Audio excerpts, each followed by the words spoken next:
তারেক রহমানের পক্ষ থেকে আমরা আপনাদের সকলকে সালাম এবং শুভেচ্ছা জানাচ্ছি। আসসালামু আলাইকুম রহমতুল্লাহ।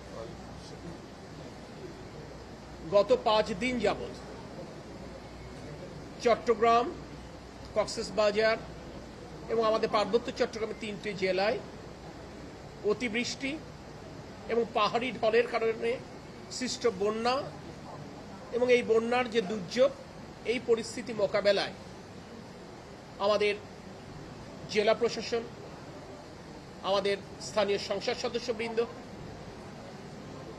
প্রাণান্তকর চেষ্টা চালাচ্ছেন মানুষের পাশে থেকে তাদের কষ্ট লাঘবের জন্য। মাননীয় প্রধানমন্ত্রীর পক্ষ থেকে, সরকারের পক্ষ থেকে এই কার্যক্রম তদারকি এবং সমন্বয়ের দায়িত্বপ্রাপ্ত হয়ে আজকে আমি চট্টগ্রামে উপস্থিত হয়েছি। আমার এখানে আসবার একটি উদ্দেশ্য, আমাদের স্থানীয় প্রতিনিধি এবং প্রশাসনের সাথে সমন্বয়ের সাথে কাজ করা, যাতে করে আমরা এই মুহূর্তের রিলিফ এবং রেস্কিউ অপারেশনটা আমরা জোরদার করতে পারি এবং বৃষ্টি কমে যাওয়ার পরে পুনর্বাসন প্রক্রিয়া দ্রুততম সময়ের মধ্যে আমরা সম্পন্ন করতে পারি। আমি এই বার্তাটি সরকারের পক্ষ থেকে, আমাদের প্রিয় প্রধানমন্ত্রীর পক্ষ থেকে আপনাদেরকে দিতে চাই।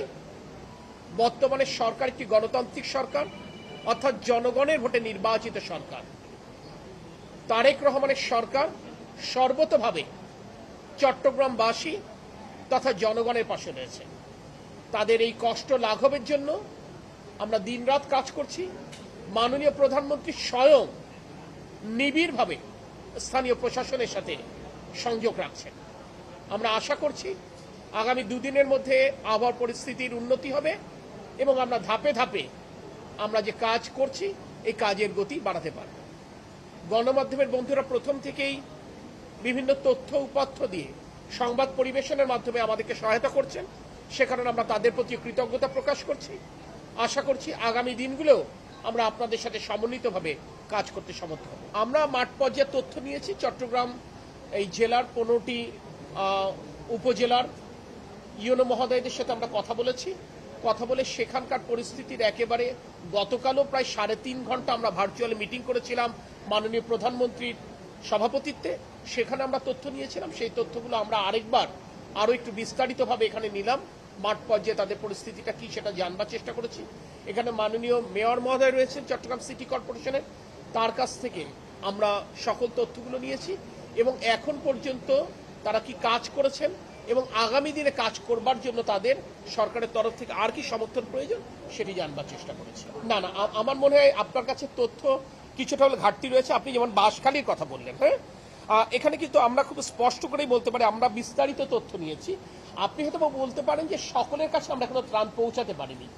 ত্রাণ পৌঁছেনি তা না, ত্রাণ পৌঁছাচ্ছে এবং একেবারে প্রত্যন্ত অঞ্চলে ত্রাণ পৌঁছানোর জন্য আমরা কিন্তু এখানে আমাদের কোস্টগার্ড রয়েছে, আমাদের এখানে বিজেপি রয়েছে, আমাদের এখানে আনসার রয়েছে, ক্ষেত্র বিশেষে সামরিক বাহিনীর কর্মকর্তারা শতপ্রণোদিতভাবে কাজ করছে।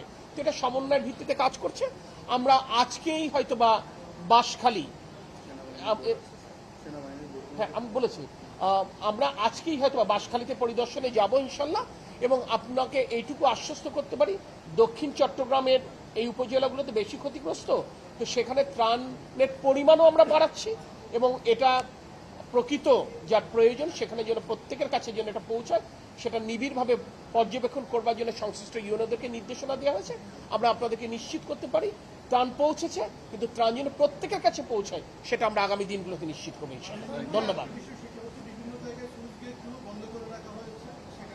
বাঁশখালীতে আমি আপনাদেরকে এই কথাটাই বলবো যে দীর্ঘদিন তো সংস্কারের অভাবে এই ব্যাপারগুলো হয়েছে। তো গতকাল অনেক প্রচেষ্টার মাধ্যমে বাঁশখালীর সকল স্লুইস গেট কিন্তু খুলে দেওয়ার কারণে আজকে আপনারা দেখবেন দিনে খুব দ্রুত পানি নেমে গেছে। আসলে আমি আপনাদেরকে একটা কথা বলি, এই যে আপনারা যেটা বললেন খাল দখল হয়ে গেছে কিংবা ফুটপাত দখল করে স্থাপনা তৈরি হয়েছে, কারা করেছে? প্রভাবশালীরা করেছে, যারা বিগত দিনে ফ্যাসিস্ট রেজিমে কোনো আইনের তোয়াক্কা করেনি, জনগণের প্রতি কোনো দায়বদ্ধতা ছিল না, তারা সরকারি সুযোগ সুবিধা ব্যবহার করে, তারা ক্ষমতা ব্যবহার করে তারা এই অনিয়মগুলো করেছে। এখন একটি নির্বাচিত সরকার এসছে, নির্বাচিত সরকারের দায়বদ্ধতা প্রভাবশালীদের প্রতি নয়, জনগণের প্রতি। তাই আমরা ইনশাল্লাহ আগামী দিনগুলোতে আপনারা দেখবেন এই যে অপকর্মগুলো অতীতে হয়েছিল, সেই অপকর্মগুলোকে আমরা নিশ্চয়ই অ্যাড্রেস করব, এবং যাতে করে চট্টগ্রামবাসীকে একটা স্থানীয় সুস্থির পরিবেশ নিশ্চিত করা যায় সে ব্যাপারে আমরা কাজ করব। আমি আপনাদেরকে একটুকু বলতে পারি, চট্টগ্রামবাসী সৌভাগ্যবান, তারা এই ত্রয়োদশ জাতীয় সংসদ নির্বাচনে যে অকুণ্ঠ সমর্থন দিয়েছে ধানের শীষ প্রতীককে, এবং সে কারণে আজকের জনপ্রতিনিধিরা আপনারা দেখবেন এই ঝড় বৃষ্টি উপেক্ষা করে ইভেন পার্লামেন্ট সেশনে অনুপস্থিত থেকেও জনগণের পাশে রয়েছে। এটি হচ্ছে জনগণের ভোটে নির্বাচিত সরকার রাষ্ট্র পরিচালনার দায়িত্বে থাকলে জনগণের সুবিধার জায়গাটি। ধন্যবাদ সকলকে। আসসালামু আলাইকুম রহমতুল্লাহ। আরেকদিন কথা বলবো ইনশাল্লাহ। আমি আছি ইনশাল্লাহ, আপনাদের সাথে থাকবো, কথা বলবো।